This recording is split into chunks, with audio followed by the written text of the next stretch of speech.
안녕하세요. 세상에 하나뿐인 보물, 내 목숨과 바꿔도 아깝지 않은 아들을 키우고 있는 40대 여자입니다. 저희 부모님은 강원도 전통시장에서 건어물 장사를 오래 하셨습니다.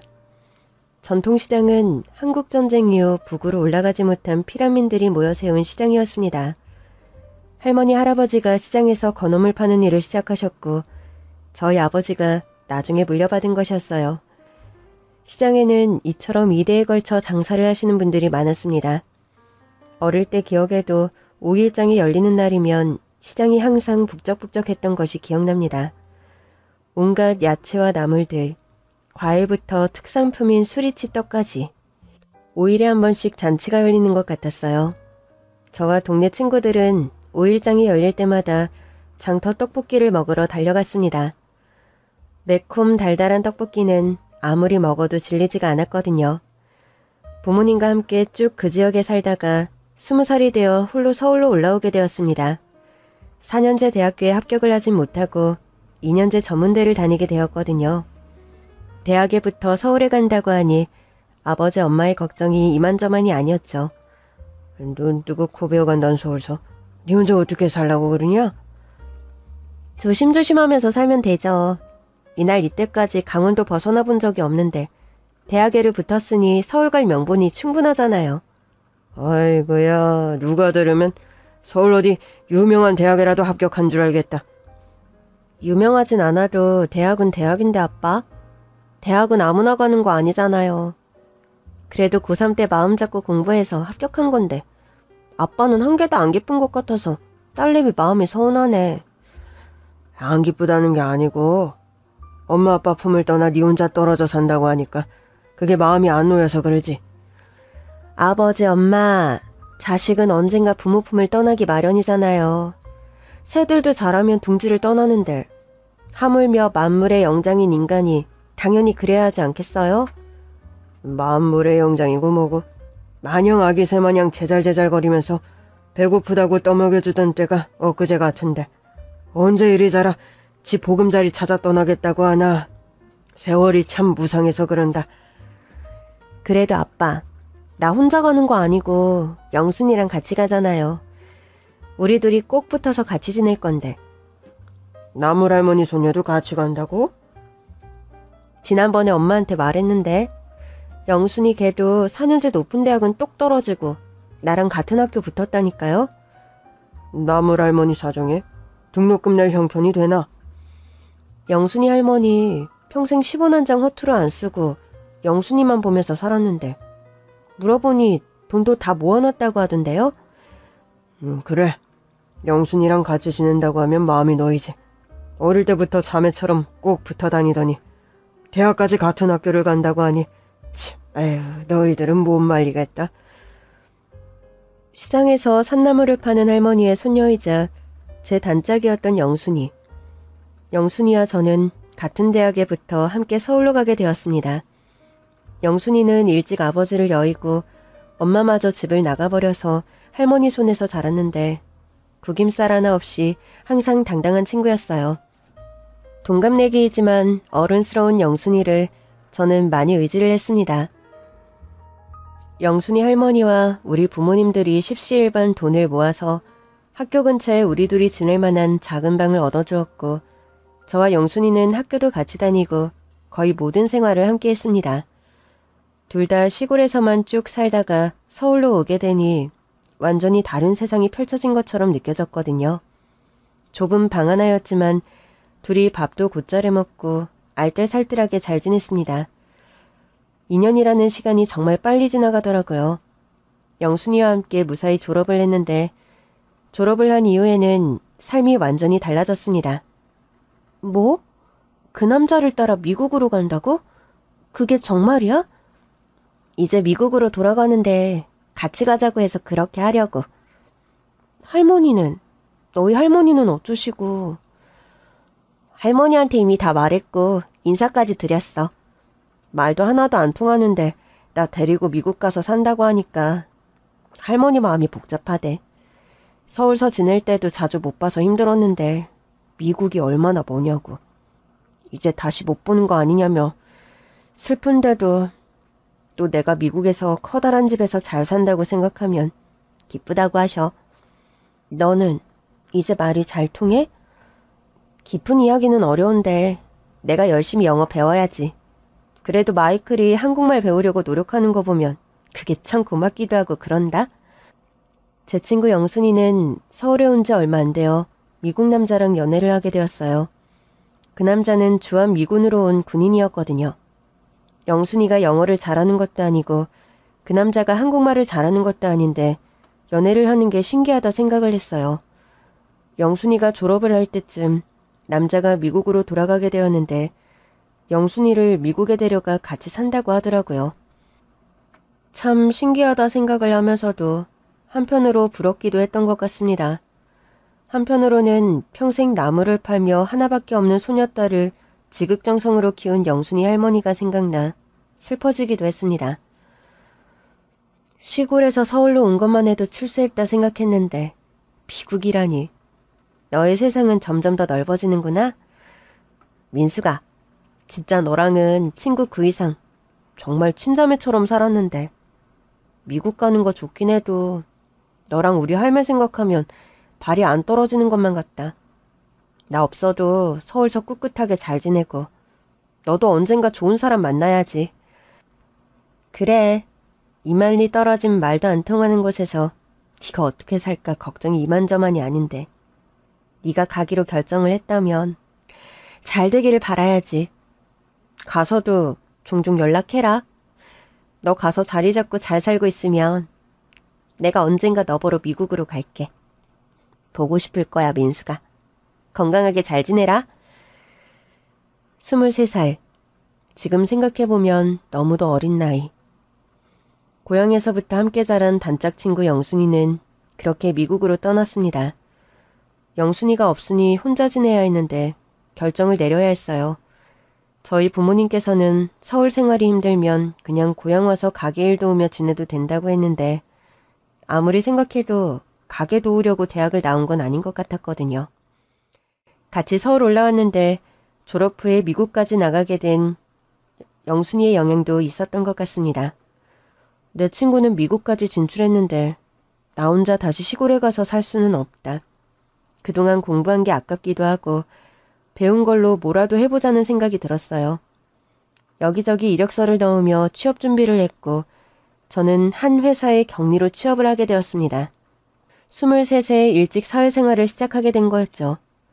매달 받는 월급으로 월세와 생활비를 감당했고 영순이와 지낼 때부터 아껴 지내던 게 완전 습관이 되어 저축도 꾸준히 했습니다.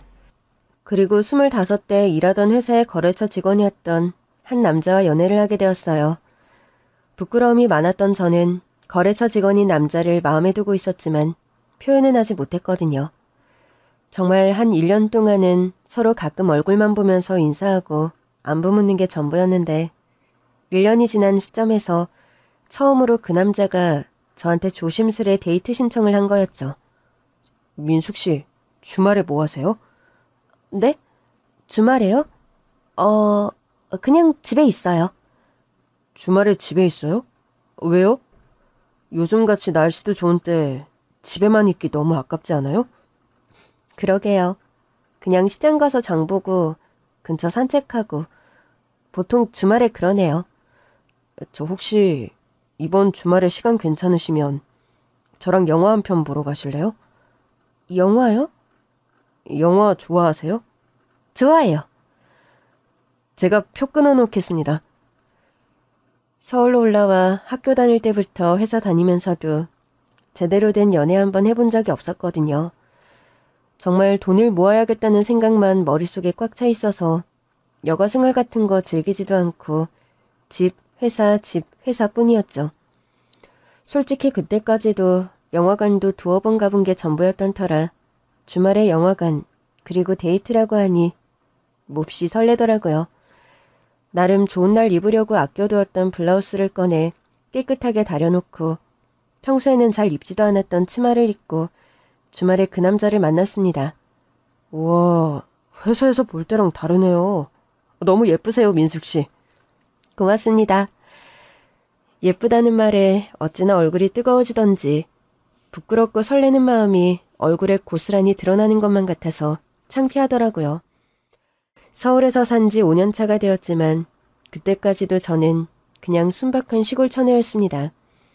그렇게 저에게 처음으로 봄을 선물해준 남자와 연애를 이어갔어요. 거의 첫사랑이나 다름없었고 다른 남자들을 만나본 적이 없었지만 이 남자가 좋은 사람이라는 생각이 들었거든요. 다른 것보다 가볍지 않고 진중하고 신중한 성격이 무척 마음에 들었습니다. 나중에 들어보니 제가 이 남자한테 관심이 생겼을 그때 바로 비슷한 시기에 이 남자도 저한테 호감이 있었다고 했어요. 그냥 한번 어떻게 해볼까 하는 생각으로 쉽게 다가오는 남자들이 많았는데 이 남자는 그런 사람이 아니었습니다. 혹시나 만나는 사람은 있을까, 결례를 범하는 게 아닐까 조심스러웠고 섣불리 마음을 표현했다가 다시 못 보거나 어색해질까봐 그것도 걱정을 많이 했어요. 다행히 민숙 씨가 제 마음을 받아주어서 우리가 이렇게 만나게 되었네요. 고마워요. 시골에 쭉 살다가 서울에 온 저와 달리 남자친구는 쭉 서울에서 살아온 사람이었습니다. 좋은 교육을 받고 자랐고 서울에 있는 4년제 대학교를 졸업했죠. 당시 저희 회사가 거래하던 곳이 규모가 좀 큰 곳이었는데 그곳에서 능력을 인정받는 회사원이었습니다. 그는 연애를 시작한 뒤에도 행동을 조심했어요. 제가 서울에서 혼자 사는 것을 알았지만 제가 집에 초대할 때까지 한 번도 집에 가도 되냐는 말을 하지 않았고 너무 늦지 않은 시간에 저를 자취방 앞에 데려다 주었습니다.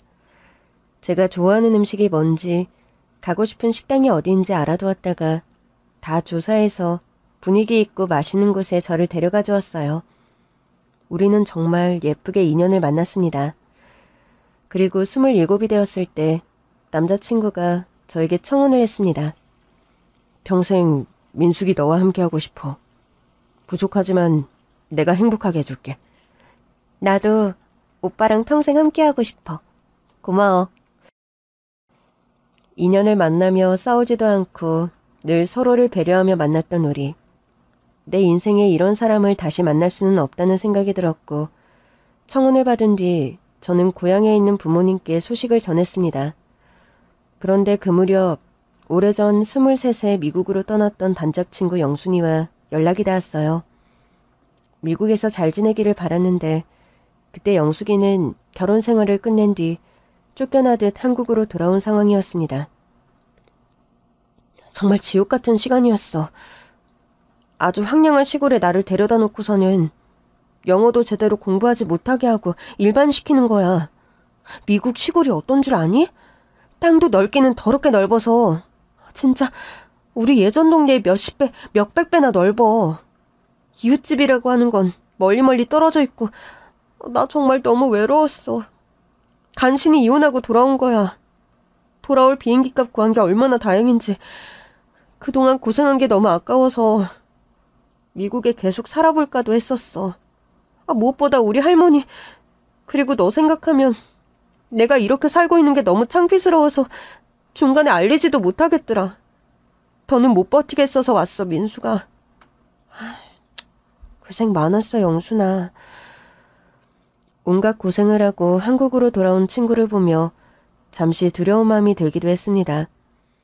친구가 결혼했던 미국 남자도 연애할 당시에는 한없이 다정다감하고 듬직해 보였거든요. 모든 걸 책임진다며 친구를 미국으로 데려가기까지 했는데 미국에서의 생활은 친구가 꿈꾸고 그리던 것과는 너무 달랐던 거죠.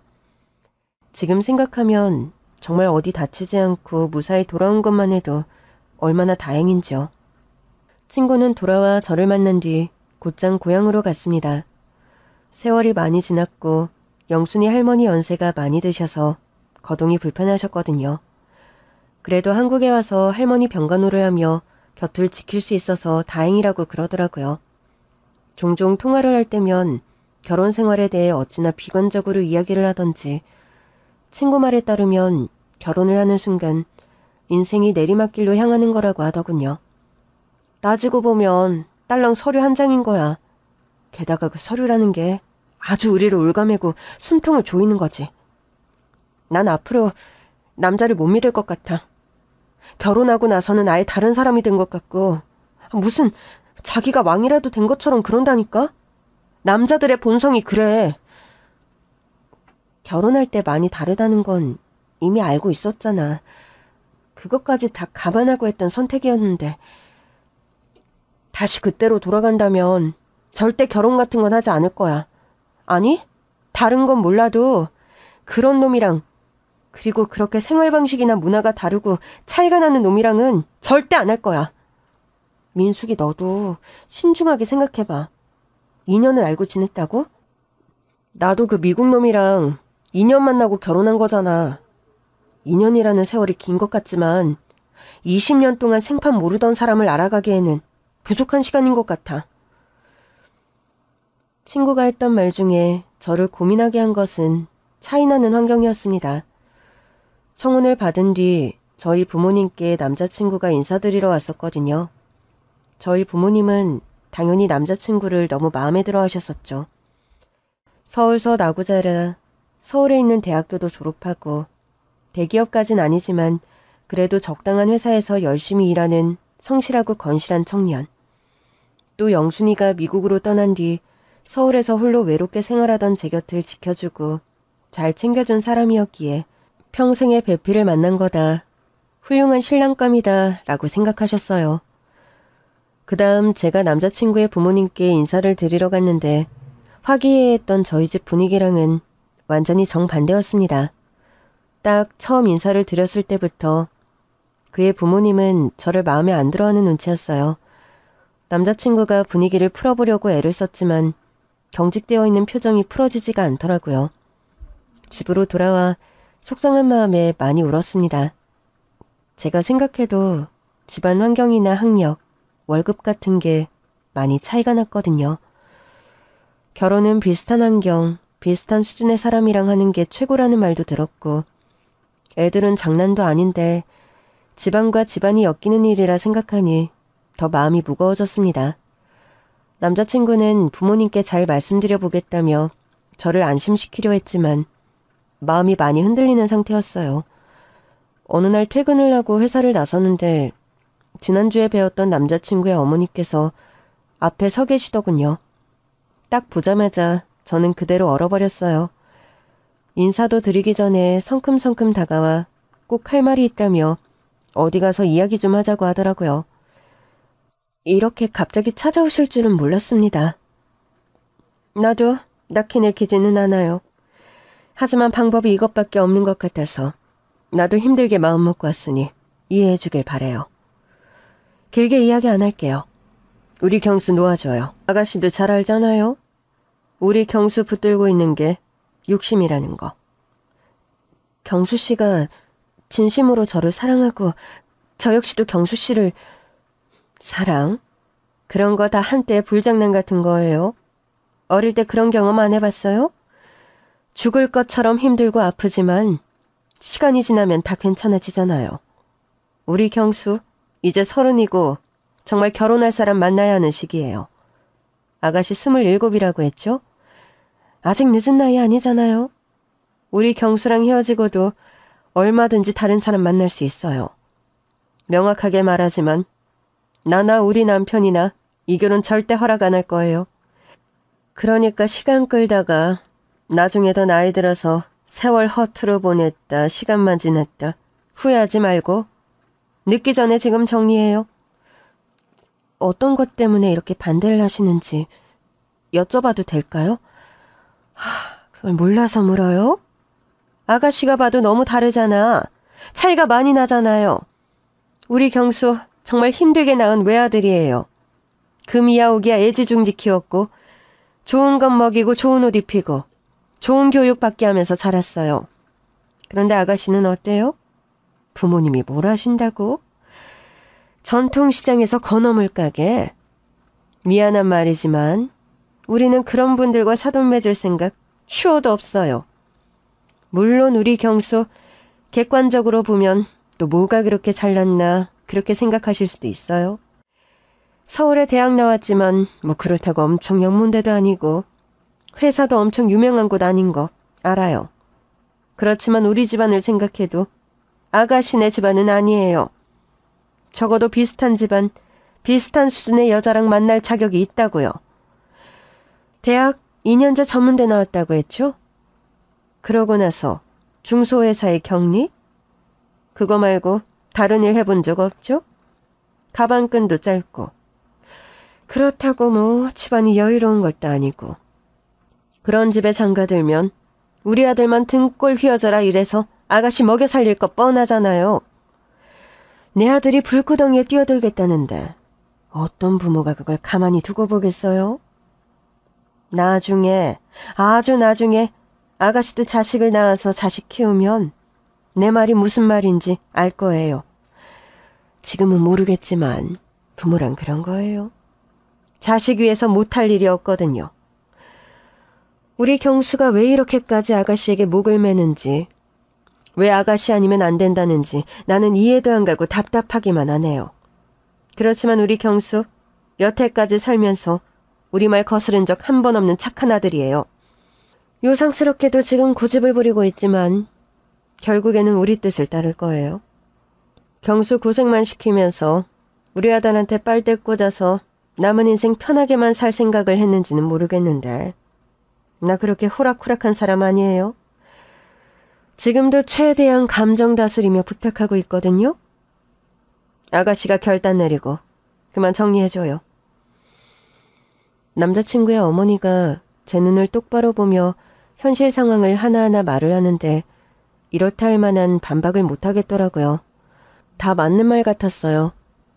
물론 그 사람한테만 의지하면서 일도 안 하고 놀면서 살 생각은 추호도 없었지만 현실적으로 저보다 돈 많은 집안 아가씨, 또 능력 있는 아가씨랑 만나서 결혼을 한다면 생활도 편하고 앞날도 미래도 받겠죠. 저는 남자친구를 무척 사랑했습니다. 그건 진심이었어요. 하지만 그렇게 사랑했기 때문에 그의 앞길을 가로막는 일을 하고 싶지 않았습니다. 더 좋은 여자 만나서 행복하게 살 권리가 그 사람한테 있다고 생각을 했고 그의 어머니를 만난 다음 날 저는 이별을 통보했습니다. 이별을 통보한 다음 날 도저히 회사를 가지를 못하겠더라고요. 병가 신청을 하고 집에 누워 있었는데 저녁이 되어 누군가 찾아와 초인종을 눌렀어요. 민수가 안에 있지? 어디 아파? 많이 아파? 밥은 먹었어? 죽 사오고 약도 사왔는데 문 좀 열어봐. 왜 이래? 헤어지자는 말 못 들었어? 이렇게 찾아오면 안 되는 거야. 너야말로 왜 이러는 거야? 우리가 만난 시간이 얼만데 그렇게 얼굴도 안 보고 문자 한 통으로 정리가 된다고 생각하는 거야? 그건 아니잖아. 너 진심 아니잖아. 헤어지려면 내 얼굴 보고 제대로 이야기해. 그제서야 문을 열었습니다. 하루밖에 안 되었는데 초췌해진 얼굴, 입술은 부르트고 야윈 그의 모습을 보니 눈물이 났어요. 제가 우는 걸 보더니 그 사람 또한 그대로 주저앉아 눈물을 흘리더라고요. 이게 아닌데. 정말 헤어질 거라 결심을 했는데 그 사람을 다시 보니 그 마음이 파도에 휩쓸린 모래성처럼 단번에 무너져버리고 말았습니다. 그날 그와 오랜 대화를 나눴어요. 거짓말하지 말고 솔직하게 말해줘. 엄마가 찾아왔었니? 뭐라고 그랬어? 그대로 고자질을 하는 게 마음이 편하지 않아 말을 아끼려고 했는데 이미 다 알고 왔더라고요. 한바탕 집에 난리가 난 것 같았어요. 울면서 그 사람을 붙들고 마음을 돌리려 애썼습니다. 어머니 말씀이 다 맞아. 당신 좋은 사람이야. 더 좋은 여자 만나서 행복할 권리 있어. 그러니까 어머니 말씀 들어. 힘들겠지. 나도 힘들어. 그렇지만 시간이 지나면 괜찮아질 거야. 나는 진심이야. 너 없이는 못 살아, 민수가. 내 평생의 사랑은 너 하나고 내가 너 아닌 다른 사람과 결혼하는 일은 없어. 너를 위해서라면 모든 걸 다 포기할 수 있어, 나는. 나 믿어주면 안 될까? 그날 밤은 서로를 붙들고 얼마나 울었는지 몰라요. 시간이 지나면 우리 둘 다 괜찮아질 거라는 말, 그건 거짓말이었습니다. 그러기에 우리는 서로를 너무 사랑했어요. 서로 굳건히 버티며 남자친구의 부모님을 설득해보려 노력했지만 반년이 지나도록 일관되게 결혼에 대해서는 말 한마디 하기 싫다며 거절을 하셨습니다. 그러자 남자친구가 정말 결단을 내렸어요. 시간이 지나도 부모님 마음이 절대 바뀌지 않을 거라는 걸 알았거든요. 그때부터 남자친구는 저희 둘이 살 집을 알아보러 다녔습니다. 그리고 저희 고향에서 작게 결혼식을 했습니다. 남자친구 부모님을 꼭 모시고 싶어서 간곡히 말씀을 드렸지만 끝끝내 결혼식에 오시질 않으셨어요. 사실상 남자친구는 부모님과의 연을 끊고 저와 결혼을 한 거였죠. 저희 둘이 모아두었던 돈, 저희 부모님께서 약간의 도움을 주셨고 대출을 받아 둘이 살 집을 마련했습니다. 혼인신고를 했고 남자친구는 남편이 되었습니다. 신혼생활은 행복했지만 종종 시부모님을 생각하면 마음이 무거워질 때가 많았어요. 오히려 남편이 강경하게 말을 하더라고요. 솔직히 나는 우리 부모님한테 실망을 많이 했어. 그렇게 자식 결혼이라는 걸 두고 조건 수준 같은 걸 운운할 줄 몰랐거든. 어릴 때부터 부족하지 않게 자랐던 건 맞아. 하지만 부모님은 늘 어려운 사람을 생각해야 한다며 좋은 일에도 선뜻 나서는 분들이었는데 내 결혼을 두고 그런 식으로 행동할 줄은 정말 몰랐어. 부모님들 이제껏 살면서 거스른 적 한 번도 없었거든. 그건 내가 다 부모님이 옳다 생각하고 신뢰를 했기 때문이야. 그런데 그게 무너져버린 마당에 계속 존경하며 가족으로 지낼 수는 없어. 남편의 마음은 굳건했지만 아무 문제 없이 살아온 가족을 깨어지게 하고 부모 자식의 연을 끊어놓은 것 같아서 죄스러운 마음이었어요. 결혼한 지 1년이 지나 저는 임신을 하게 되었습니다. 너무 사랑하는 사이인 우리 부부에게 찾아온 아기 천사였어요. 아기를 갖게 되자 그런 기대를 하게 되더군요. 아이가 태어나고 시간이 좀 지나고 나면 우리를 부부로 또 우리 아이를 손주로 인정해 주실 수도 있다는 그런 희망이요. 임신 초반부터 몸이 너무 안 좋았고 중간에 검진을 받았을 때 아기가 약하니 각별하게 몸을 조심하며 관리를 해야 한다고 했습니다. 그때부터 바로 일을 쉬고 태교에 전념을 했습니다. 그리고 예정일에 아기를 낳았어요. 아들이었습니다. 낳고 나서 품에 안긴 아들을 보는데 어찌나 눈물이 나던지 정말 태어나서 한 번도 느껴본 적 없는 말로 표현할 수 없는 벅찬 감정이 느껴지더라고요. 부디 이 아이가 끊어진 가족을 다시 이어주는 고리가 되기를, 축복의 근원이 되기를 간절히 기도했습니다. 아이가 태어나고 나서 저는 몸을 추스르고 육아에 집중을 했습니다. 당분간 남편이 외벌이를 해야 했기에 책임감을 막중하게 느끼는 것 같았어요. 아들이 돌이 가까워져 왔을 때 저는 남편에게 간곡하게 말을 했습니다. 당신 부모님한테 우리 아들 태어났다고 말씀드려야 하지 않을까? 글쎄, 어떻게 해야 하는지 모르겠네. 생각을 안 해본 건 아닌데 나도 우리 부모님도 마음이 그대로인 것 같아서 망설여져. 그래도 부모님한테는 당신밖에 없잖아. 외아들이고 손주가 태어났다는 건 아셔야 할 것 같은데? 아직도 사실은 용서가 안 돼. 결혼식 때도 그렇게 부탁을 드렸는데 결국 안 오셨잖아. 나를 자식으로 생각한다면 어떻게 그리 매정할 수가 있는지 원망스러운 마음이 가시지를 않아. 시부모님에 대한 남편의 감정은 좀 복합적이었습니다. 끝끝내 우리의 결혼을 허락하지 않은 것, 정말 연을 끊은 것처럼 지내는 것에 대한 원망이 있었지만 당연히 마음 한편에는 죄송하고 그리운 마음이 있었거든요. 그래도 손주가 있다는 걸 아셔야 하고 태어났다는 걸 알리는 게 도리라고 생각했기 때문에 차분하게 남편을 설득했습니다. 망설였던 남편이 연락을 했지만 상황은 더욱 악화되고 말았어요. 전화를 해서 소식을 알렸는데 한마디 말씀도 없었다고 하더라고요. 아버님, 어머님 두 분 모두 다요. 그 일로 인해 남편은 더더욱 상처를 받았습니다. 다시는 두 분께 연락하는 일 없을 거야. 정말 이걸로 끝난 것 같아.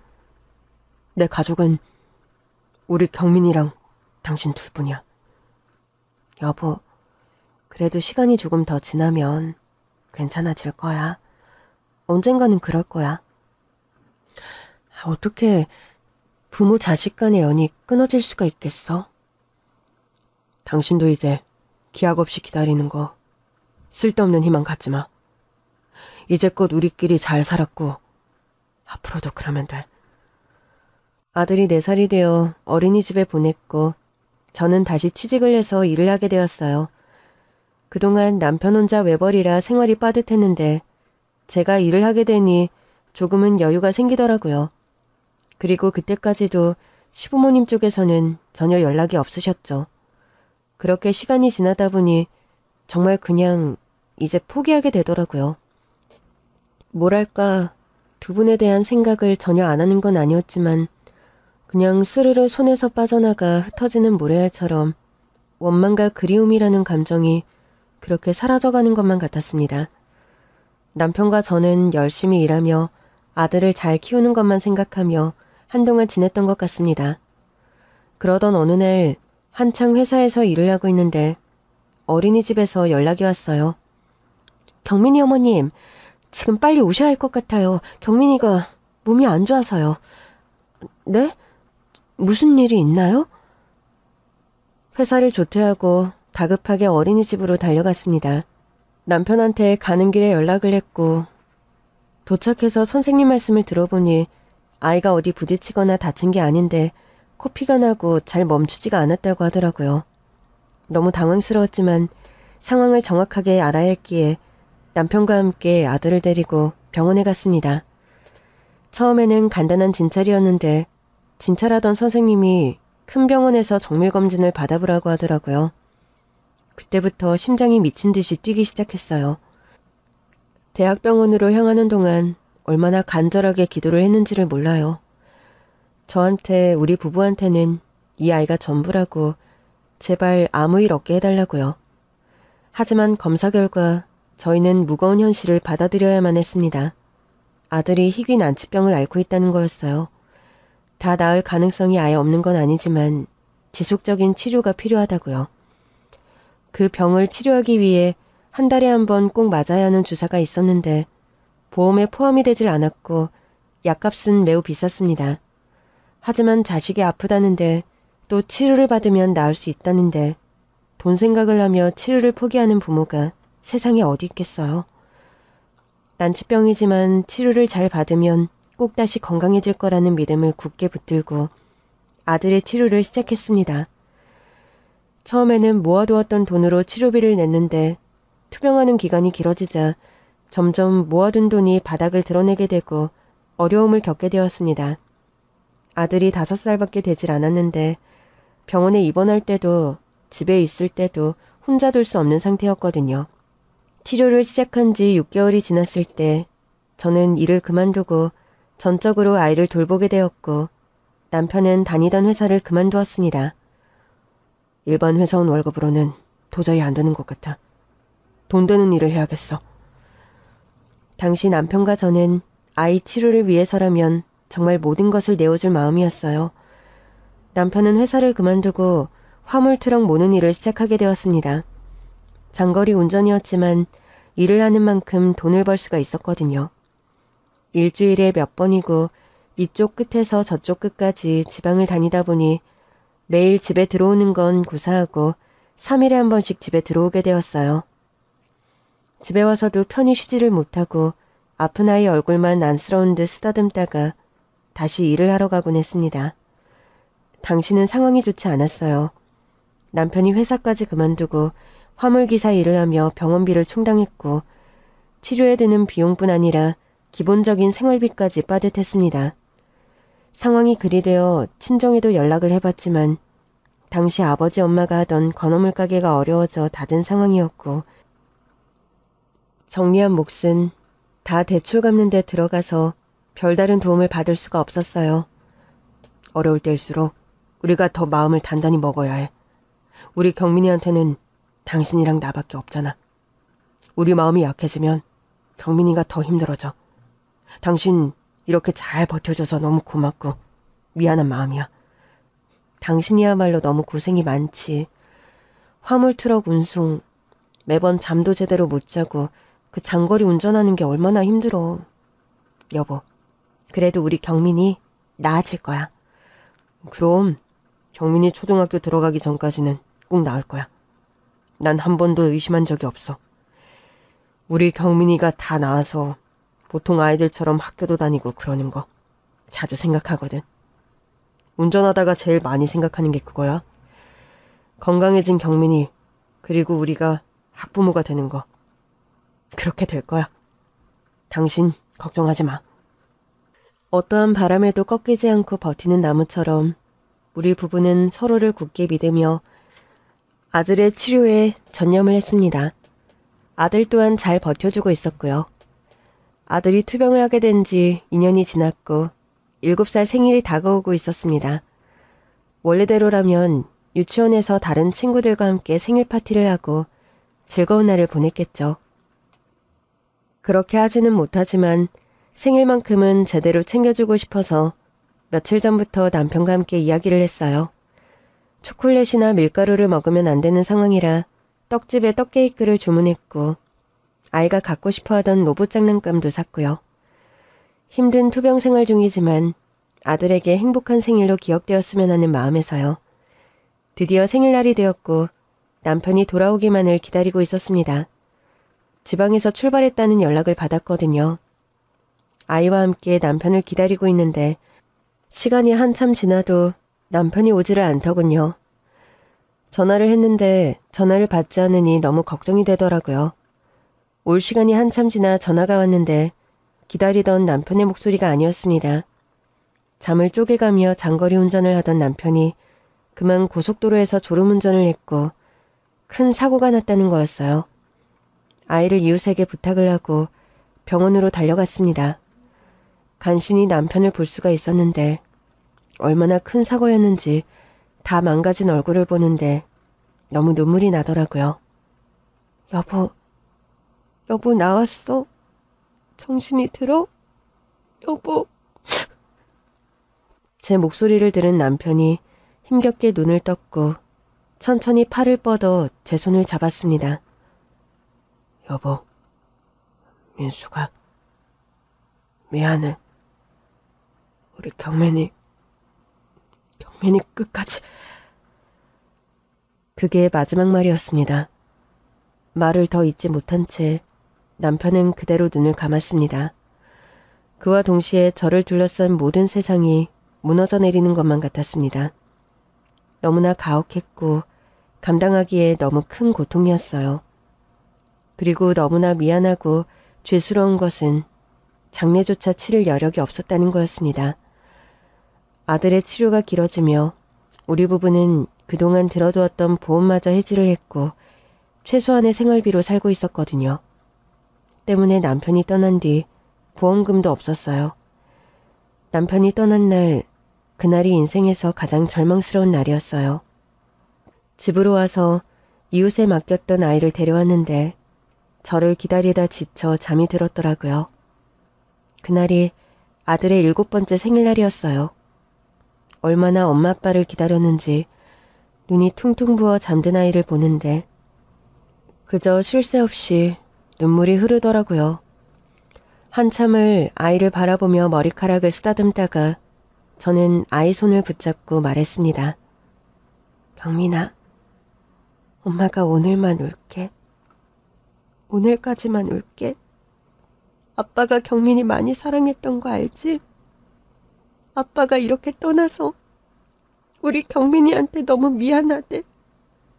그래도 경민이 끝까지 그렇게 말을 다 못하고 떠났는데 엄마는 무슨 말인지 알 것 같아. 엄마가 무슨 일이 있어도 경민이 끝까지 책임질게. 미안하고 사랑해, 우리 아들. 그 뒤로 한 달 가까이 쓰러지지 않고 버티는 게 용하다 싶을 정도로 살았던 것 같아요. 장례식은 제대로 못했지만 조용하고 한적한 납골당에 남편을 쉬게 했습니다. 정말 남은 돈을 다 끌어모아 아들의 치료를 받게 했는데 당장 바로 다음 달이 걱정이 되더라고요. 다음 달 치료는 어떻게 해야 하나. 치료를 안 받을 수는 없는데. 온갖 고민을 하다가 대출을 받아야겠다는 생각이 들더군요. 아들이 잠든 사이 급전을 빌리러 은행에 찾아갔습니다. 번호표를 뽑고 기다리다가 제 순서가 되어 대출을 받겠다고 말을 했거든요. 묵묵히 이것저것을 살펴보던 은행 직원이 제 눈을 피하며 말을 하더군요. 김인숙 씨 신용으로는 대출이 어렵습니다. 정말 어떻게 방법이 없을까요? 이자가 좀 높더라도요. 안 될 것 같습니다. 이자가 높아도 일단 돈을 구할 수만 있다면, 당장 다음 달 아들 치료비만 마련할 수 있다면 뭐든 할 수 있을 것만 같았는데 아무것도 안 되더라고요. 다음 고객님을 찾는 직원의 말에 자리에서 일어나 은행을 나왔습니다.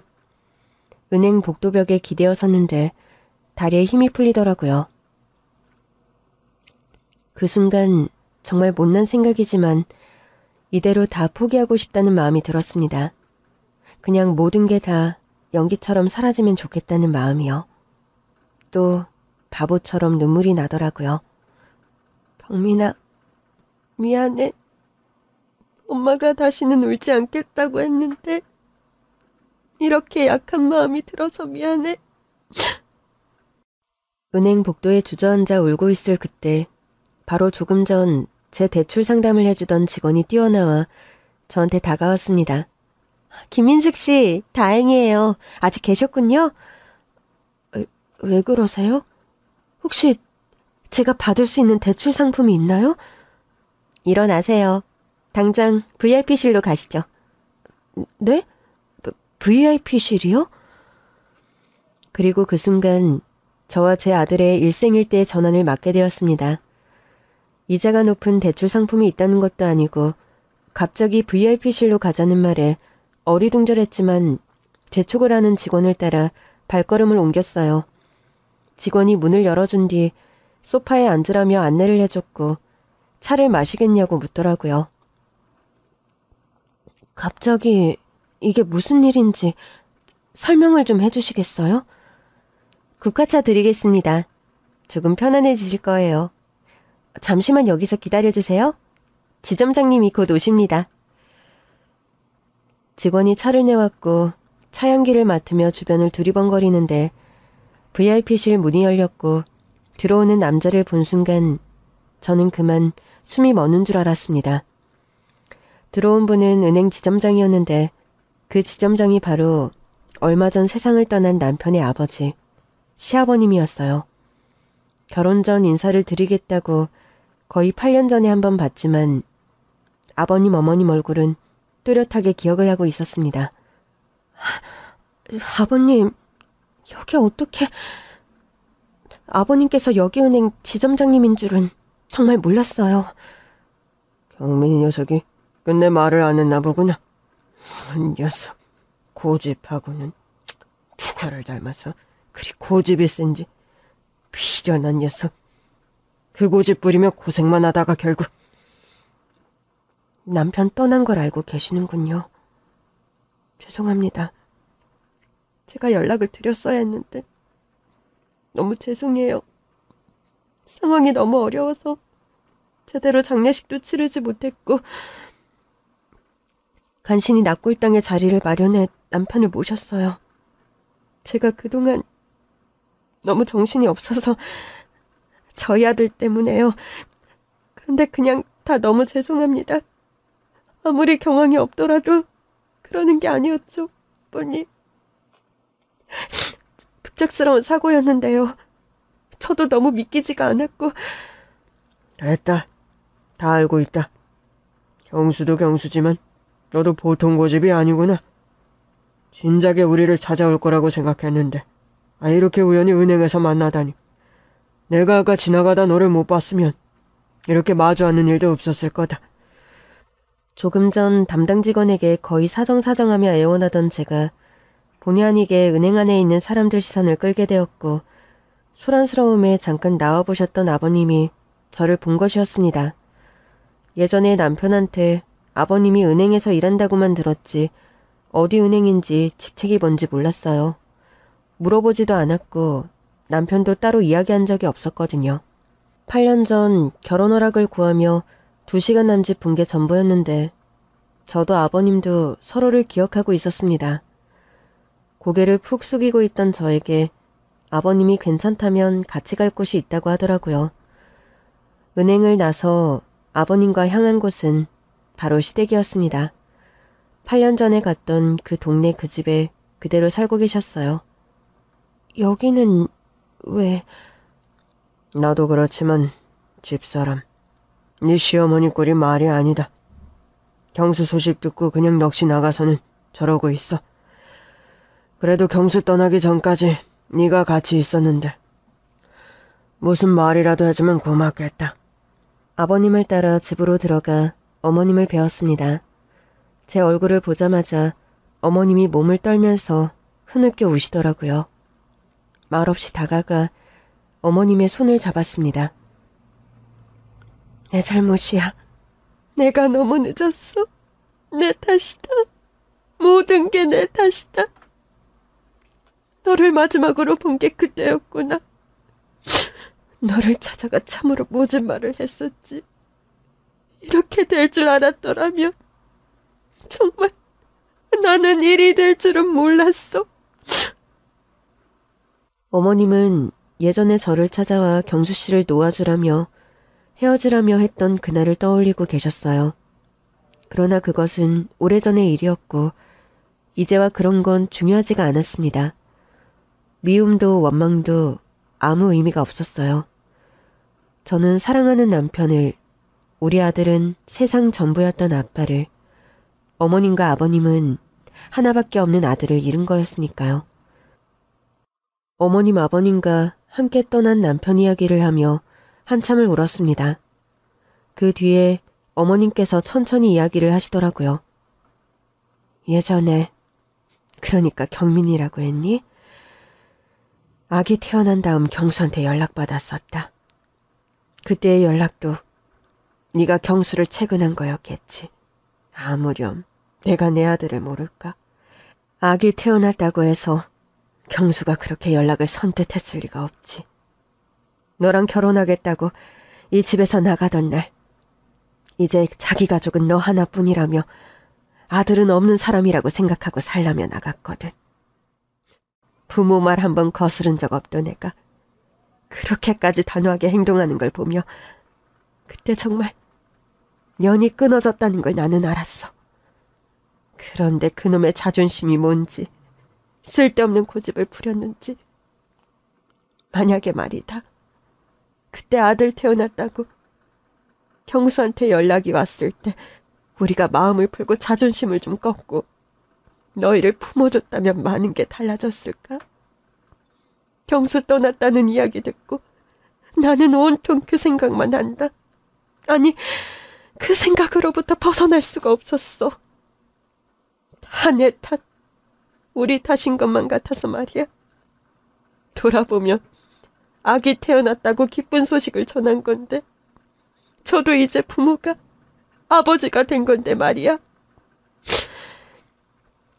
그때는 너희들 결혼하고 가정 꾸린 지가 얼마 안 됐고 떡하니 손주 태어났으니 너희를 인정해주고 받아달라고 하는 것만 같아서 사실 그때 마음이 많이 흔들리기도 했지만 그때 그걸 기다렸다는 듯 냉큼 품어주는 게 왜 옳지 않다고 생각을 했는지 지금 와서 그게 너무나 후회스럽다.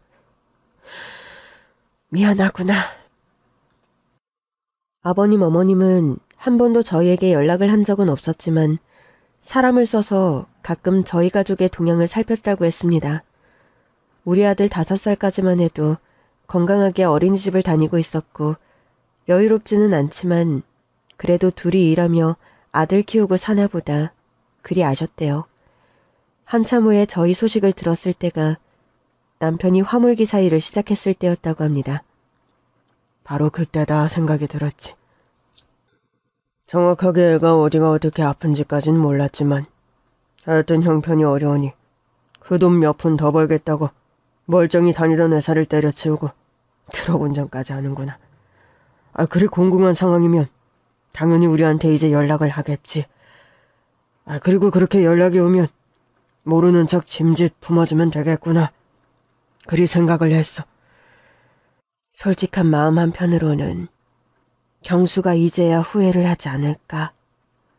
인생 쓴맛을 다 보고 고생이란 고생을 하니 굽히고 들어와 우리 도움이 필요하다고 그렇게 말해주기를 기다렸어. 그런데 그렇게 하지를 않더구나. 분명 도움이 필요한 상황인데 내 아들이 화물트럭 기사라니. 난 그 일을 그 녀석이 오래 못할 거라고 확신을 했거든. 금방 그만두고 어머니 아버지 도와달라고. 내 집 앞에 오는 걸 상상했다고. 오냐. 어디까지 버티나 보자. 또 몹쓸 고집이 고개를 들었지. 그러다 얼마 전에 사고 소식을 알게 된 거야. 나를 원망하는 마음이 많겠지만 내 마음 또한 이루 말할 수 없이 괴롭다는 걸 알았으면 한다. 이제와 이리 말하는 게 아무 소용없고 다 늦은 것 같지만 그래도 이제라도 떠난 우리 아들한테 해줄 수 있는 게 뭘까? 우리 아들이 목숨 다하는 날까지 소중하게 생각하고 지키려던 게 뭘까? 생각하니 너랑 경민이밖에 없더구나. 너무 많이 늦었지만 우리가 이제라도 도울 수 있는 방법이 없겠니? 일찍 떠난 내 아들한테 더 이상 죄를 짓고 싶지 않다. 나중에 먼 길 떠나서 혹여라도 다시 만나면 아들 얼굴을 볼 수는 있어야 하지 않겠니? 제 손을 붙잡고 울며 말씀하시는 두 분이 왜 이렇게 한없이 작아 보였을까요? 후에 막심한 그 절절한 마음이 전해지는 것 같았습니다. 아들이 희귀 난치병으로 투병하고 있다는 사실을 시부모님께 알렸어요. 남편이 회사를 그만두고 화물트럭을 몰게 된 것도 다 꼭 필요한 치료에 드는 돈 때문이었다는 것도요. 그리고 며칠 뒤 저는 저와 남편의 아들, 우리 경민이를 시부모님께 처음으로 보여드렸습니다. 어머님은 저희 아들 얼굴을 보자마자 남편 어렸을 때와 똑같이 생겼다며 손주를 끌어안고 우시더라고요. 아들은 친할머니, 친할아버지를 처음 본 거였죠. 치료받아야 한다. 치료가 어려워도 불가능한 것은 아니라고 했다며 더 전문적으로 치료하는 병원으로 가는 게 어떻겠니? 전문가 의사 선생님 진료도 받아야 하고. 그래도 애는 살려야 하지 않겠어? 어머님, 아버님의 강력한 권유로 저희 아들 병원을 옮기게 됐고 주치의 선생님도 바뀌었습니다. 단순히 치료비만 지원을 해주신 게 아니라 아들이 병원에 입원해 있는 동안 어머님, 아버님이 병원을 찾아 저와 함께 간병도 해주셨어요. 어머님, 아버님 덕분에 저는 더 이상 아들 치료비를 걱정하지 않게 되었죠. 꼬박 2년. 아들이 그 희귀병을 이겨내고 완치하는데 2년이 더 걸렸습니다. 비록 8살에 초등학교 입학은 못하고 한 해 늦게 들어가게 되었지만 그래도 초등학생이 되었다는 것 자체가 너무 감사하더라고요. 이 글을 쓰는 지금 우리 아들은 이제 초등학교 졸업을 앞두고 있습니다. 학습 진도도 늦고 학교도 늦게 들어가 고생을 하긴 했지만 아이가 열심히 버텨주고 노력해서 그래도 무사히 중학교에 갈 수 있게 되었습니다. 그런 걸 보면 얼굴뿐만이 아니라 강인한 내면도 떠난 남편을 많이 닮은 것 같습니다. 자랄수록 남편을 꼭 닮아가는 아들을 볼 때마다 너무나 일찍 먼저 떠난 남편이 사무치게 그리워지네요.